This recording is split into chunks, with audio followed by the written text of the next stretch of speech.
Magandang araw mga kabarangay. Narito na naman po tayo para sa ating pamahiin.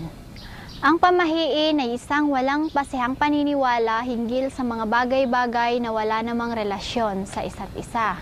Mga iba't ibang pamahiin sa dapat at di dapat gawin. Bago tumapak sa isang bundok na mga langgam, manghingi muna ng paumanhin. Kung hindi, ikaw ay papaglaruan ng isang espiritu. Ulitin ko po, bago tumapak sa isang bundok ng mga langgam, manghimi muna ng paumanhin, kung hindi, ikaw ay paglalaruan ng mga espiritu.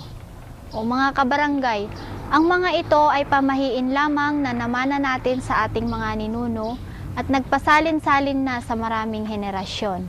Naging bahagi na rin ito ng paniniwala ng iba. Nasa atin kung paniwalaan natin o hindi.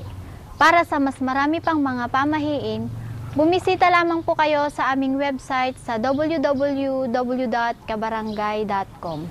Maraming salamat po.